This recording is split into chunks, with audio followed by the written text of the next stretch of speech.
శ్రీ గురుభ్యో నమ. శ్రీ మహాగణాధిపతే నమ. శ్రీ సరస్వతి నమ. విక్రరా వ్యాసప్రోక్త మహాభారత ఇతిహాసం యథాతథంగా చెప్పుకున్నాం. ప్రతి శ్లోకం దాని అర్థం ఇందులో భాగంగా నిన్నటి వరకు మనం ఆదిసభ అరణ్య విరాట ఉద్యోగ భీష్మ ద్రోణ కర్ణ శల్య సౌక్తిక స్త్రీ పర్వాలనే 10 పర్వాలు పూర్తి చేసాం. 11వదైన శాంతి పర్వంలో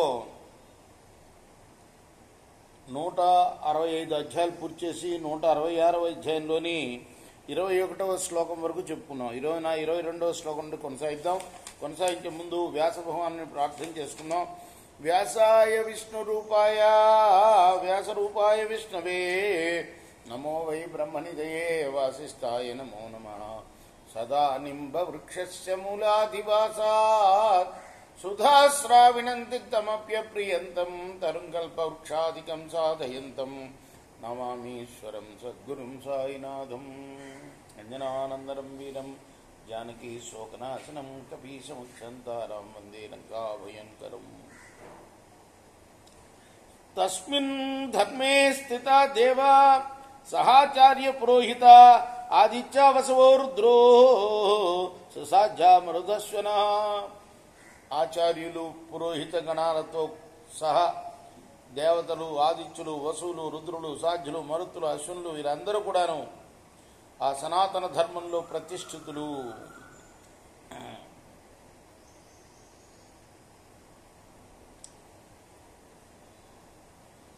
భృగ్వచ్చంగిరస సిద్ధ కాశ్యపాశ్య తపోధన వశిష్ఠ కౌతుమాగస్య తథా నారద పర్వతౌ ఋషయో వాల్కిల్యాస్య ప్రభాసో సిగతాస్తథా కృతపా సోమ వాయువ్యా వైశ్వానరమరీచివ అకృష్టాశ్చైవ హంసాశ్చ ఋషో వాగ్నియోనయ వానప్రస్థా ప్రశ్నేశ్చ స్థిత బ్రహ్మానుశాసనే.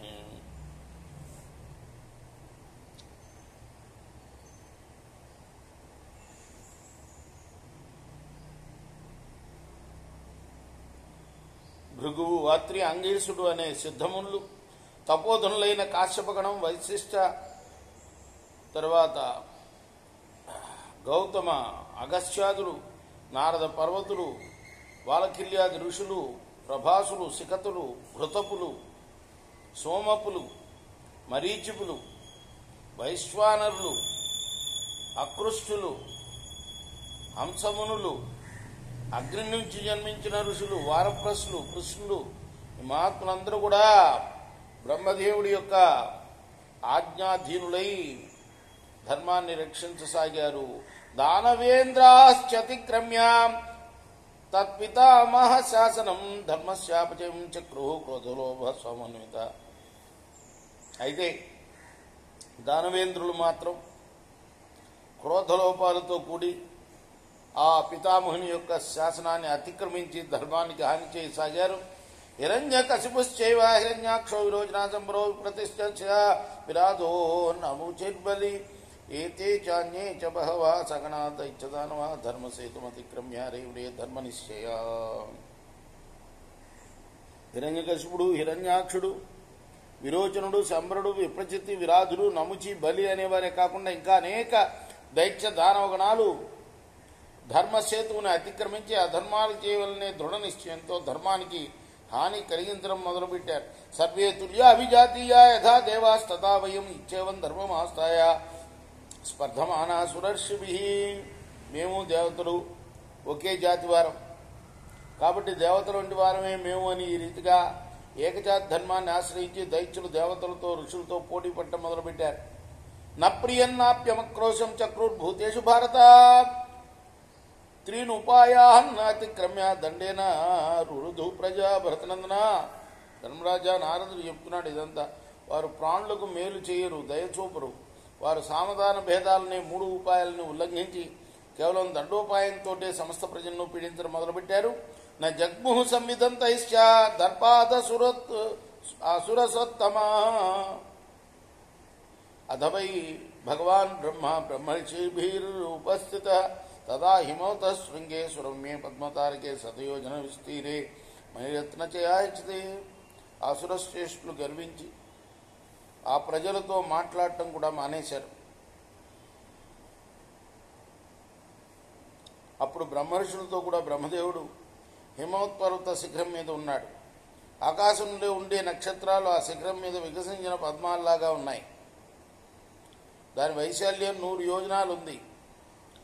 అది మణిరత్నాలతో వ్యాపించి ఉంది. తస్మిన్ గిరివరే పుత్ర పుష్పతద్రుమకారణే తస్థౌ స విబుధ శ్రేష్ఠ బ్రహ్మలోకార్థ సిద్ధయే. వృక్షాలు, వనాలు, పూలతో నిండి ఉన్న ఉత్తమమైన ఆ శిఖరం మీద దేవశ్రేష్ఠుడైన బ్రహ్మ జగత్కార్య సిద్ధి కోసం నివసిస్తూ ఉన్నాడు. ధర్మరాజు అడగడం అయిపోయింది. నకులుడు ప్రశ్నకి సమాధానాన్ని చెప్తున్నాడు అన్నమాట నారద మహర్షి.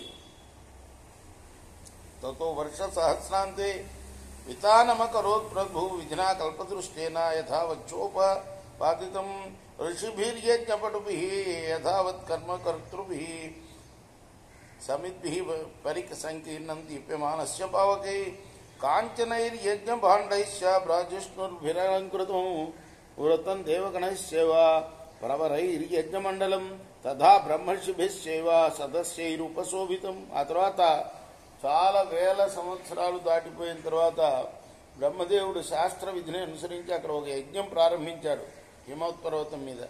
యజ్ఞాలు చేయడంలో నిపుణులైన మహర్షులు, ఇతర కార్యకర్తలు యథావిధిగా యజ్ఞ కార్యాలు నిర్వహిస్తున్నారు. అక్కడ యజ్ఞవేదిక మీద సముద్రం నిండి ఉన్నాయి.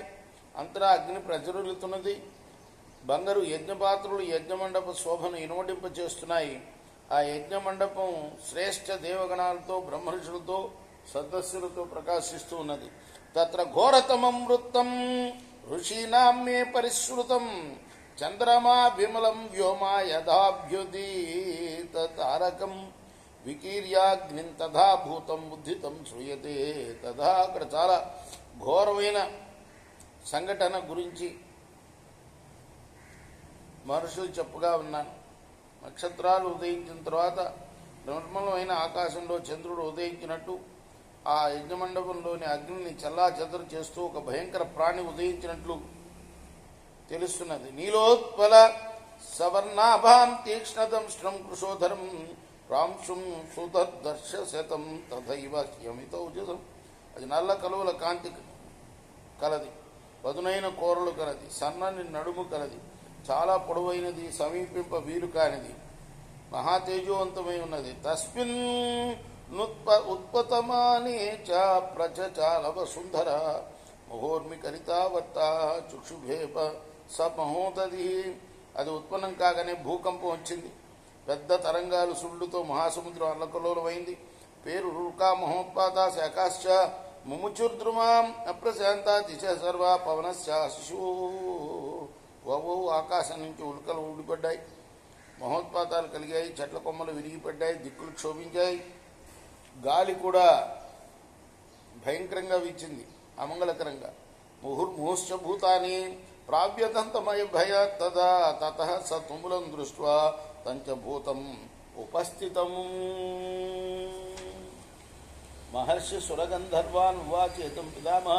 సమస్త ప్రాణులు మహాభయంతో వ్యధ చెందాయి. ఆ భయంకర భూతం రావటం చూచి బ్రహ్మం మహర్షులతోటి, దేవతలతోటి, గంధర్వులతోటి ఇలా అన్నాడు.